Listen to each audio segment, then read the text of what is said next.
Welcome friends.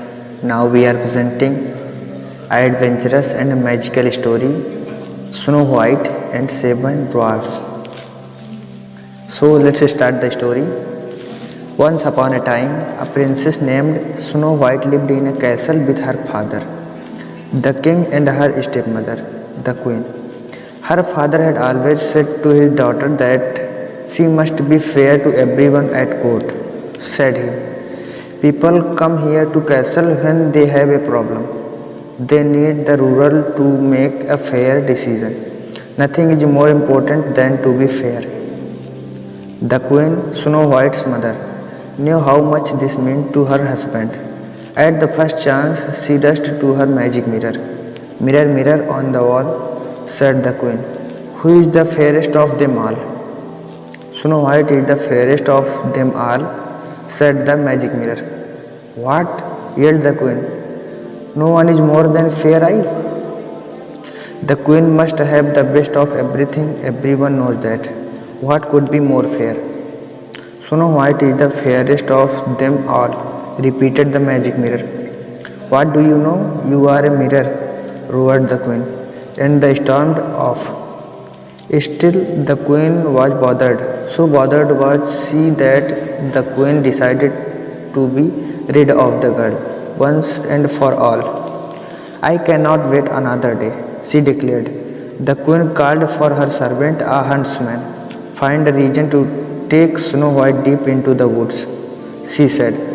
Point her long finger at the servant, then kill her. The huntsman was shocked, but she was the queen, and what could he do? The next day he took Snow White into the woods. As he drew his knife to slay her, Snow White turned around. Look, she said, taking something out of her pocket. You have always been good to me. She held in front of him 6 perfect arrowheads that she had carefully shaped. Do you like them? She said. They are for you. Snow White, said the huntsman, I cannot do this. Of course you can take these, said Snow White. That's not what I meant, said the servant. He dropped to his knees. How can I say this to you? The queen.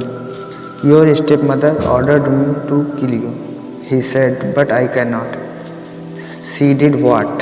Snow White called out with alarm. You must run away, said the huntsman, far into the woods. Now? And never came back to the castle. Snow White turned and ran into the woods as fast as she could. Deeper and deeper she ran. It was getting dark, and the wolves were starting to howl. She tripped and her skirt was turned. Tall tree branches seemed to reach down to the very ground to grab her. She was scratched, bleeding and scared. Yet she ran on and on. Then all of a sudden, far away, there was a light who was living so deep in the woods. She stepped up closer. It was a cottage, yet no sound came from the cottage, only light from the windows. Hello, she said, knocking softly on the door. Hello, no answer. The door was a little bit open. She opened it some more and stepped in. Hello, is anyone home? She looked around. What a mess! She had never seen a miser living room. This cottage may be the biggest mess I ever saw, she thought. But it's a roof over my head for tonight. Maybe if I clean up around here, I can earn my sleep. As she cleared, she thought of someone she already missed. Before her father had remarried, she and a prince who lived in the next kingdom were getting to know each other. They would take long walks in the royal garden and tell each other stories and laugh. After the queen had moved into the castle, her stepmother had made a new rule. No more visitors. Now the prince had to sleep over the palace gate in secret. He would call out to her from under her window and they could talk a bit that way. It was not as good as the long walk, but it was the best they could manage. Now that she had to run away from home, would she ever see him again? After Snow White cleaned up the living room, she went upstairs. On the second floor, there were 7 little beds lined up in a row, as if for children. Tired from cleaning, Snow White yawned and lay across all 7 of the beds. Soon she fell fast asleep. In the meantime, the 7 dwarfs were heading home from a long day for walking in the jewel mines. When they opened the door, you can imagine their surprise when they saw their cottage all cleaned up.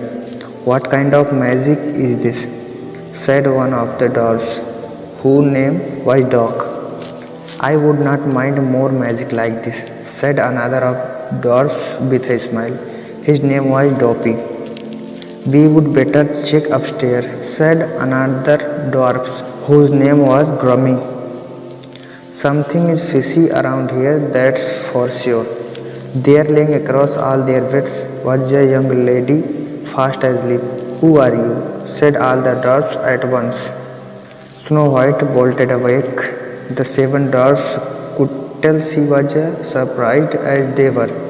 Soon they all relaxed and shared their stories. Snow White learned them names: Bashful, Doc, Dopey, Grumpy, Happy, Sleepy, and Sneezy. She told them all about her stepmother, that her stepmother had tried to get the huntsman to kill her, that the huntsman had set her free in the woods, and that she could never go back home again. Stay here with us, said Bashful. That's sweet, said Snow White, but if I were to stay here at your home, I would have to do something for you. You already cleaned up our palace, said Sneezy.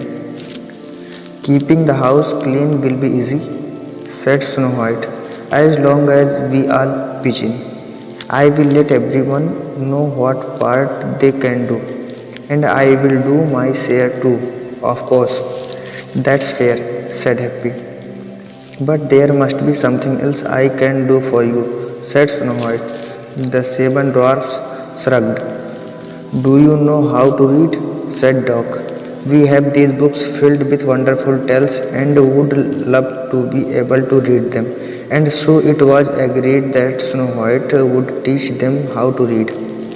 To celebrate their friendship, Snow White and the 7 dwarfs sang and danced the night away. The next morning, before they left for work, the 7 dwarfs warned Snow White she must not open the door anyone. After all, who knows that evil her stepmother might do? The princess nodded its agreement, and the dwarfs left the house. The princess prepared her first reading lesson. She also prepared a good hot meal for the 7 dwarfs when they returned home that night, and so the days passed. Back at the castle, the queen marched up to her mirror. Mirror, mirror on the wall, she demanded, who is the fairest of them all? Snow White is the fairest of them all, said the magic mirror. That's impossible, screamed the queen. The girl is no longer alive. Snow White lives, said the mirror, and an image was shown on the mirror of Snow White, living in the cottage of the 7 dwarfs. The queen turned red with rage.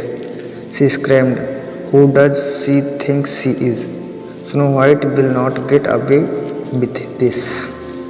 At the cottage of dwarfs the next afternoon, when the 7 dwarfs were away at work, there was a knock on the door. Who is it? Said Snow White. She remembered the warning of the 7 dwarfs not to open the door to anyone.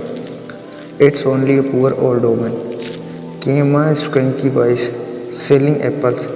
Yet it was the able queen, disguised as an old woman.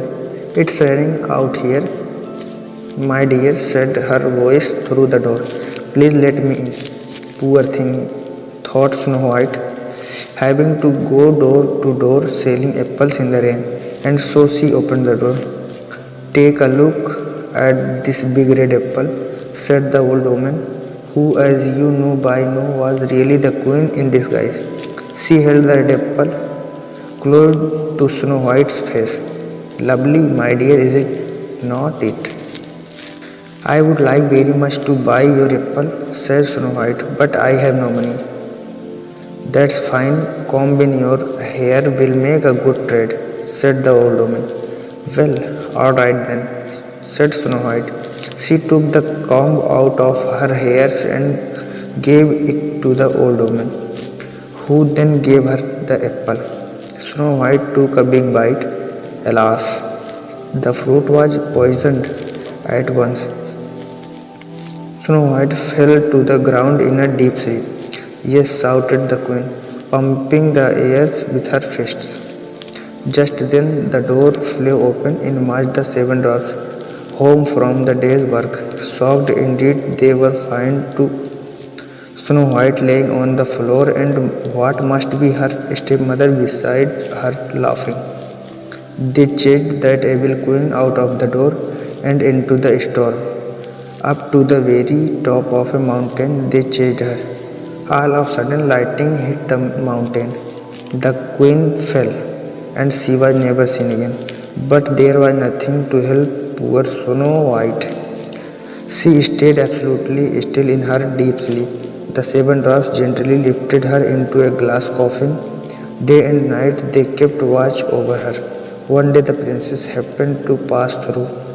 Even since he had learned that Snow White was missing at the castle, he was searching for her for wide. Now he had finally found her, but in such a state. The prince pulled open the glass coffin. Her face seemed to fresh, even in that deep sleep. He gently took one of Snow White's hand in his own and kissed it. At once, Snow White's eye opened with love's first kiss. The evil queen's spell was forever gone. Now nothing stood in the way for Snow White and the prince to be together forever. They returned to the prince's kingdom and lived happily ever after. That's it. Thank you.